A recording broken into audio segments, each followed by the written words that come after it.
মজার ব্যাপার হলো হেলথ ক্যাম্প হচ্ছে কিছু, একটা মেডিকেল অফিসার যায়। এমপিডব্লিউ হেলথ ক্যাম্প করা বেশ কয়েকদিন অসুস্থ ছিল, জ্বর ছিল, ম্যালেরিয়া মারা গেছে। যাই হোক, যেহেতু পরীক্ষা হয়নি আমরা ম্যালেরিয়া বলতে পারছি, কিন্তু মারা গেছে 27 তারিখ, এবং হাসপাতালেও আনতে পারেননি, বাড়ি দিয়ে মারা গেছে। বিভিন্নভাবে পত্র পত্রিকা আপনাদের মাধ্যমে খবর পাই যে ছামনো ব্লক এলাকার বিভিন্ন জায়গায় ম্যালেরিয়া এবং জলবাহিত রোগে মানুষ আক্রান্ত হচ্ছে, চিকিৎসা ইত্যাদি সমস্যা হচ্ছে, কাজের অভাব আছে, তাতে তারা চিকিৎসা করতে আসতে পারছে না পয়সার জন্য, এরকম খবর পাই। তাতে আমরা বামফ্রন্টের এমএলএ একটা প্রতিনিধি দল, আমি ছিলাম, তাতে ছিল প্রভাত চৌধুরী, মফস্বর আলী, এছাড়া এমডিসি চম্পারাই আসলাম এবং প্রাক্তন এমএলএ আমাদের নিরাজয় ত্রিপুরা, প্রাক্তন এমডিসি গজেন্দ্র ত্রিপুরা সহ আরও ওখানকার কিছু লোক, আমরা সবাই যাই। গতকালকে আমরা মূলত মানিকপুর প্রাথমিক স্বাস্থ্যকেন্দ্র, ছামনো গ্রামীণ স্বাস্থ্যকেন্দ্র এবং লংতরাবেলি যে মহকুমা হাসপাতাল, এই তিনটা জায়গায় আমরা রুগীদের সাথে, ডাক্তারদের সাথে কথা বলি। মেডিকেল অফিসার দিয়ে যাতে হেলথ ক্যাম্প করা হয়, সাফিসিয়েন্ট নাম্বার এটা। তারপরে মেডিসিন ব্যবস্থা করা হয়, বা যেটা ওই কিটস আছে পরীক্ষার জন্য, এটা যাতে সাফিসিয়েন্ট দেওয়া হয়। তারপরে পানীয় জলের যে উৎসগুলি, এগুলি রিপেয়ার করা এবং গাড়ি দিয়ে যেখানে জলের সমস্যা সেখানে জলের ব্যবস্থা করা। তারপরে হলো রেগার কাজ দেওয়া, এবং বলেছি যে শুধু রেগার কাজ না, সাথে সাথে এই এলাকার মধ্যে প্রত্যেকটা পরিবার যাতে বিনা পয়সায় রেশন পেতে পারে তার একটু ব্যবস্থা করা। এই দাবিগুলি আমরা বিশেষ করে দাবি ঠিক বলবো না, এই বিষয়গুলি আমরা যাতে দপ্তর নেয়, সরকার নেয়, তাহলে অন্তকে যেই অবস্থা তৈরি হয়েছে এটার থেকে রেহাই পাওয়া যায়, নাহলে কিন্তু অদূর ভবিষ্যতে অনেক সমস্যা তৈরি হতে পারে। এবং আমরা আরেকটা বলেছি, ধরুন রাজধর করে একটা ভিলেজ আছে, সেখানে একটা সাব সেন্টার 1.5 বছর আগে কমপ্লিট হয়েছে, কিন্তু চালু করেনি এখন। আমরা বলেছি এটা চালু করার জন্য। আপনার 23 কিলো একটা হাসপাতাল আছে, এখানে এটা চালু নেই, মাঝে মধ্যে ডাক্তারবাবু, তাও মনুর থেকে যায় ডাক্তারবাবু, অথচ 23 কিলোর আন্ডারে বেশি এলাকা যেখানে এই ম্যালেরিয়া বা এই পেটের অসুখের সমস্যা বেশি। এই বিষয়গুলি আমরা তাদের কাছে দিয়েছি। আমাদের স্বাস্থ্য সচিব বা আমাদের এসডিএমওকে যখন বলেছি, তিনি স্বীকার করেছেন এসডিএমও যে এগুলি আমরা ব্যবস্থা নেব, এগুলি অসুবিধা হয়েছে আমাদের একটু। আর স্বাস্থ্য সচিব বলেছেন যে এগুলি তো অনেক আগের সিদ্ধান্ত, যেমন ওষুধ না থাকলে ওখানকার হাসপাতাল কর্তৃপক্ষ যে কমিটি আছে রুগী তাদের সাথে আলোচনা করে কিনবে, এটা কিনছে না, এই জন্য সমস্যা হচ্ছে। কিটসের বলছেন কোনো সমস্যা নাই, তারা সাপ্লাই করবেন। আর মেডিকেল অফিসার দিয়েই হেলথ ক্যাম্প করার কথা, এটাও স্বীকার করেছেন, কিন্তু বাস্তবে একটা মেডিকেল ক্যাম্পও হেলথ ডাক্তার দিয়ে হচ্ছে না, এটা উনি বলছেন ব্যবস্থা নেবেন। আমরা সবটাই ওনার সাথে কথা বলেছি। আর এর মধ্যে আজকেই আমরা চিঠি দিয়েছি মুখ্যমন্ত্রীকে, স্বাস্থ্যমন্ত্রীকে এবং মুখ্য সচিবকে। মুখ্য সচিব সেশনে নাই, হেলথ মিনিস্টার সেশনে নাই, মুখ্যমন্ত্রী অফিসে ছিলেন না, আমরা এটা দিয়েছি। আমরা আশা করি এই ব্যবস্থাগুলি নেবেন তারা। বিভিন্নভাবে আমরা তাদের সাথে কথা বলেছি যে সবচেয়ে বড় সমস্যা হলো আর্থিক সমস্যা। তাদের 4-5 মাস ধরে কোনো কাজ নেই, রেগা বা অন্য কোনো কাজ সেখানে নেই। জুমের কিছু কাজ পায় তারা, পেলে এখানে বলছে 60 থেকে 130 টাকা পর্যন্ত মজুরি পায়। জুম যারা করে কয়েকজন, বাকিদের তো নেই সেরকম অবস্থা, এবং তাদের নিজের চলার অবস্থা।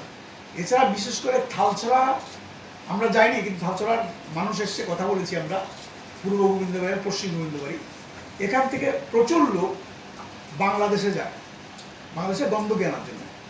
আমরা যখন গেছি তখনও বলছে তারা যে, ধরেন আমি বলছি সেখানে প্রায় 15 জন 14 দিন এসে কোনো খবর নাই,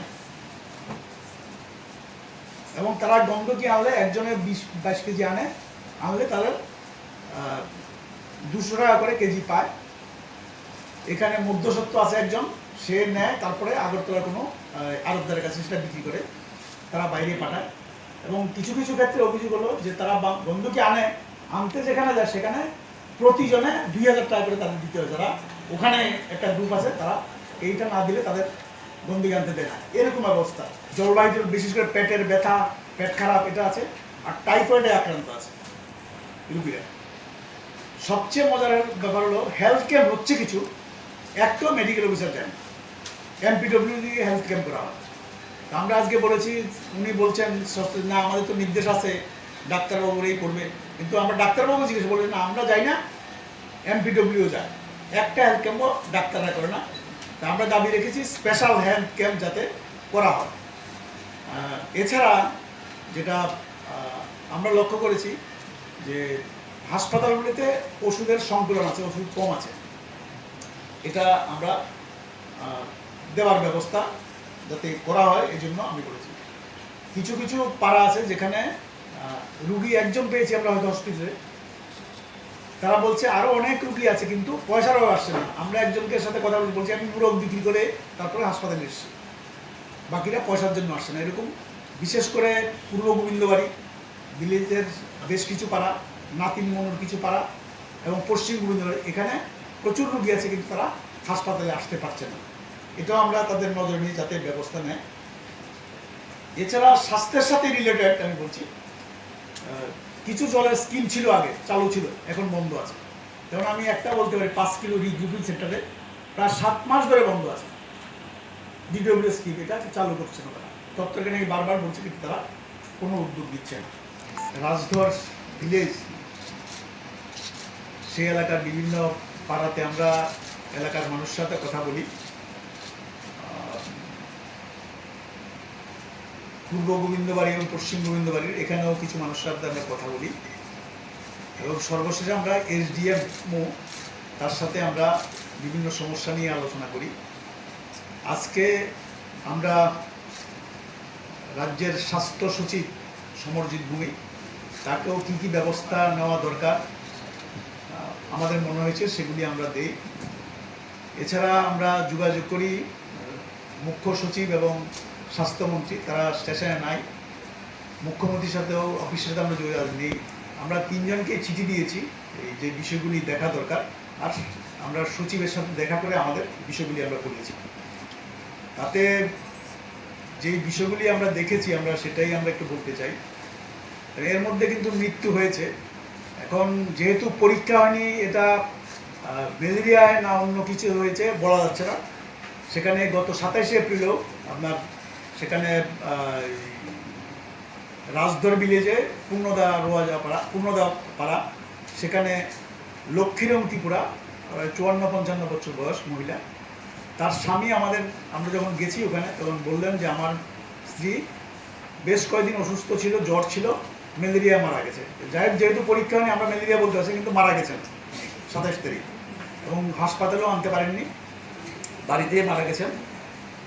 আর এছাড়া ওই এলাকাতে প্রচুর রুগী আছে যারা হাসপাতালে আসতে পারছে না, তাদের পয়সা ইত্যাদি যাতায়াতের কারণে, এগুলি আমরা লক্ষ্য করেছি। আমাদের যাওয়ার পরেও আমরা 6 জন রুগীকে ওই যেখানে পূর্ণদা পাড়া সেখান থেকে আমাদের সাথে এসে আমরা মানিকপুর হসপিটালে এনেছি। এতে যেগুলি আমাদের মনে হয়েছে আমরা সেগুলি বলেছি। প্রথমত হলো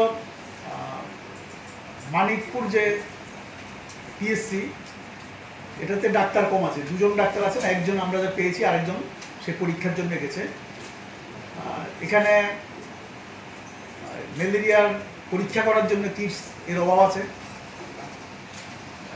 ওষুধের অভাব আছে। ওষুধ শুধু ম্যালেরিয়ার ওষুধ কিছু আছে এবং পেটের ওষুধ হলে কিছু, অন্য কোনো ওষুধ সেখানে নেই। অথচ দপ্তর বলছে সব ওষুধ হাসপাতালে দেওয়া হবে, কিন্তু অন্য কোনো ওষুধ নেই, ডাক্তাররাই করছে। দ্বিতীয়ত, এই এলাকার প্রায় 5টা-6টা ভিলেজ আছে মানিকপুরের ব্যাপারে, সেখানে জলের প্রচণ্ড সমস্যা, সরার জল খাচ্ছে। আগে যেটা প্রতি বছর এই সময় দেখা যেত গাড়ি দিয়ে জল, এখানে গাড়ি দিয়ে জলের কোনো ব্যবস্থা সেখানে করা হয়নি। পিএসসিতে সিট কম, এখানে আমরা স্বাস্থ্য সচেতন নজরে এনেছি যে রুগী এলে পরে 10 সিট আছে, 10 জনের পক্ষে, বাকিদের সামান্য পাঠিয়ে, তাতেও রুগীদের অসুবিধা হচ্ছে।